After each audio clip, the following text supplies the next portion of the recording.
Hey everyone, I wanted to go through a few examples from lesson 5.3 dealing with polynomials. I'm going to refer to the ones that we had in our handout notes, so please make sure that you have that sheet out in front of you, or at least have a blank sheet of paper to try these problems out on yourself by clicking the pause button once I've revealed the problem, and then starting the video up after you've solved and comparing your work to mine. So before we actually begin, there are two key tools that you will be accessing in order to complete these kinds of problems. And you've actually been using these tools previously. Now we're just calling them forward when dealing with polynomials. Those two things that I'm referring to would be the distributive property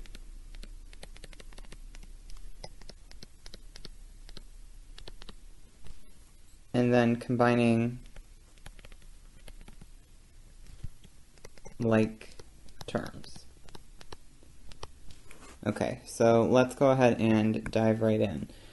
The first one that we'll take a look at will be 1/3 t squared plus 1/5 t squared minus 2 plus 7. Essentially what you are doing with these problems is you want to clean them up or consolidate them. You want to tighten up the presentation. Because right now everything is kind of spread out, but hopefully what you're noticing, for instance, would be that the first two terms that you are seeing have a t squared in them. And all that we're really doing is, here is where that idea of combining like terms will come in. The way that this particular problem is ordered is that you already have everything kind of grouped together, and now we just need to take care of the operations of addition or subtraction and narrow it down. So for this one, since I'm dealing with fractions, what do I need to make sure that I do before I do any sort of addition or subtraction with them? Hopefully you're thinking I need a common denominator here. And the common denominator in this case would be 15. So 1/3 would turn into 5/15 t squared plus 1/5 turns into 3/15 t squared. And then we have that minus 2 plus 7. So again, I'm going to just use these grouping brackets to kind of put everything together so I know where to kind of focus my eye. So 5/15 plus 3/15 will give me 8/15 t squared. So notice that I'm just changing the coefficient. I'm consolidating the coefficient, but I'm not changing the t squared. I'm just counting. If I have 1/3 of a t squared over here and 1/5 of a t squared over here, when I combine them, I have a total now of 8/15 t squared. Okay, so the t squared, for example, would not become a t to the 4th or anything like that. And then finally, we have a -2 plus 7. Well, we've been working with negatives and positives probably since maybe 2nd or 3rd grade. I might be wrong on that. But when we combine that, we get 5. So here is our final answer. Notice that I'm not going to try to combine the 8/15 and the 5 together, because one term contains a t squared, the other one does not. I want to keep those separated. Okay, so that is the first question. I'm going to go ahead and scroll up and start the new one. Alright, so now let's go ahead and work with the quantity of -6a squared b cubed minus 5a cubed b squared plus the quantity 3a squared b cubed plus 2ab squared plus 2a cubed b squared. So the reason why you see these parentheses or these grouping symbols here is because I'm going to combine two different polynomials together. That's really the only reason why you see them. And in actuality, if I wanted to, since this is an addition, the way that I can think of this is that this is actually plus 1 out in front. So what I'm asked to do essentially is distribute a +1 to each of those three terms inside that grouping in order to get rid of the parentheses. But what is anything times 1? And hopefully you're thinking, well, it's the identity property. If I multiply something by 1, I just get that exact same value back. 1 has no impact. So really, I can rewrite this problem without the parentheses, without batting an eyelash. And if someone ever asks you, well, why can you write this in exactly the same way, only without the parentheses, you can say, because it's addition, and essentially if I had to distribute that plus sign in between them, I'm just distributing a 1, and there's no impact when you multiply something by 1. So notice, let's go ahead and start grouping things. So I see that I have a negative 6a squared b cubed. I also have a positive 3a squared b cubed.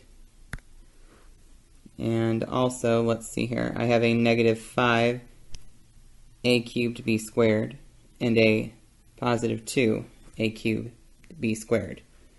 So this allows me to now go ahead and consolidate. I can just focus my attention on what I have kind of bracketed in orange. So if I have negative 6a squared b cubed over here and a positive 3a squared b cubed over there, if I combo them, then I'm still left with negative 3a squared b cubed. Next, if I take a look at my green grouping over here, I have a negative 5a cubed b squared over here and a positive 2a cubed b squared. If I combine those, essentially what you're doing is you're just carrying that variable part of the monomial down, and you're just doing an addition or subtraction with the numbers or with the coefficients in front. So here I would have a negative 3 out in front. Notice as well that we do have one monomial left over, and this monomial doesn't have any other common terms to work with. So it simply just goes along for the ride. Since there's nothing to combine it with, it's just going to drop down and tack itself on. And there is your final solution. Okay. All right, let's go ahead and take a look at a similar one. All right, so I'm going to look at the quantity of 1/9 b to the 4th plus 1/3 b squared plus the quantity of 5/9 b to the 4th minus 1/7 b squared. Okay, again, I really don't need these parentheses here because, again, I'm adding. So adding is kind of like, I don't know, it's the easiest thing that we've ever done, right? It's the first thing that we really learn in first grade, and we kind of do it without really thinking about it. We loved to count when we were first graders, and ironically enough, we still kind of love to count when we are in our teens, 20s, and whatnot. So I'm going to go ahead and, again, just rewrite this without the parentheses. I don't need them. Okay. And now, notice that I do have a 1/9 b to the 4th and a positive 5/9 b to the 4th. Make sure that you are checking the sign in front of the number. Okay. So since these two are positive, 1/9 plus 5/9, that is going to give me what? Hopefully you're muttering to yourself, it would give me 6/9 b to the 4th. And I'm going to have to do a little bit of legwork with this positive 1/3 b squared and this negative 1/7 b squared because the denominators are not the same. So go ahead and maybe pause the video, think about what the common denominator would be here and what those fractions would look like if you were to rewrite them with the common denominator instead, and come back. If I were to go ahead and clean this up though, I would get 7/21 for the 1/3, so I would multiply the top and the bottom by 7, b squared, and then minus the 1/7 turns into a 3/21 b squared. Now we can go ahead and clean this up. This gives me 6/9 b to the 4th, and if I combine 7/21 minus 3/21, then we get a positive 4/21 b squared. Now let me ask you, am I done? And hopefully you're thinking, well, no, we need to polish this up if we can. I am basically asking you to notice that 6/9 can be reduced down. So this actually becomes 2/3 b to the 4th plus 4/21. We cannot reduce that fraction, b squared. And there is your final answer. Note that yes, both terms have b's in them, but the exponents are different. Having a different exponent attached to the variable makes it a different term and does not allow me to combo them. They have to stay in their separate groupings. One group has a bunch of b to the 4ths in it, the other group has a bunch of b squareds in them. Okay, so let's move on. Let's go ahead and take a look at the subtraction. So here is where your distributive property is going to come in. We're going to take a look at the quantity of 5x squared minus 4xy plus 3y squared minus the quantity of negative 2x squared y plus xy minus 5y squared. So now I do want you to note here that what is different is instead of a plus sign, we have a negative in between these two quantities. So essentially this is a -1 out in front. So that means that I will still use that distributive property, but now I am going to see a difference here. So again, once I distribute, I don't need those parentheses. They would just get in the way. So -1 times -2x squared y would be a positive 2x squared y. -1 times positive xy would make that a negative xy, and a -1 times a negative 5y squared is a positive 5y squared. So let's go ahead and try to link these up. Okay, I have a positive 5x squared over here. I have a positive 2x squared over there. So that means that I will have a total of 7x squared. Next, let's see here. I have a negative 4xy. Oop. I made a mistake, everyone. Let me go ahead and clear that up. I do not have x squareds there. I got lazy, didn't I?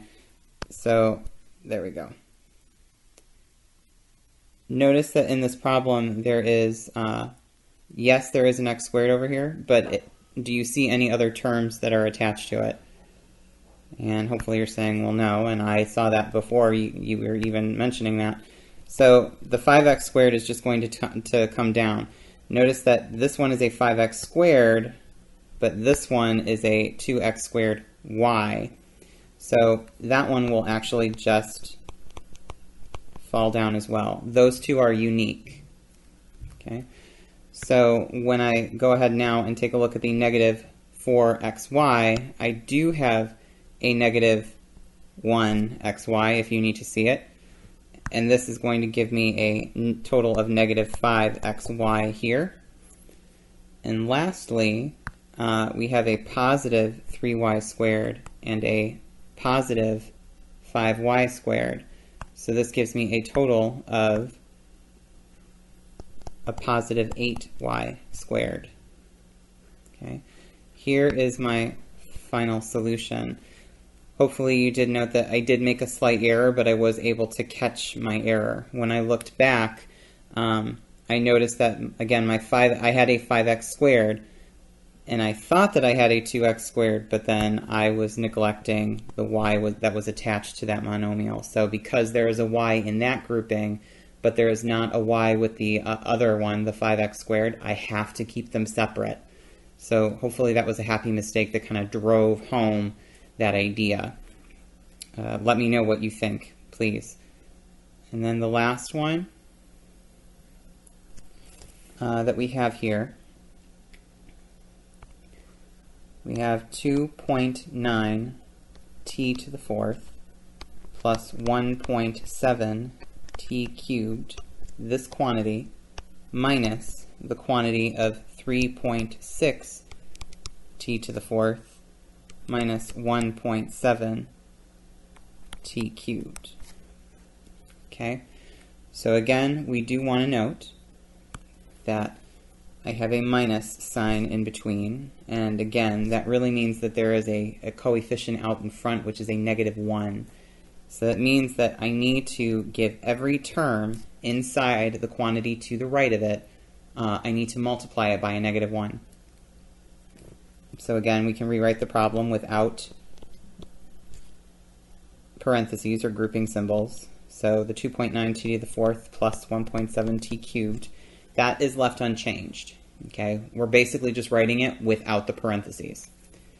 Now we have a minus 3.6 t to the fourth plus 1.7 t cubed.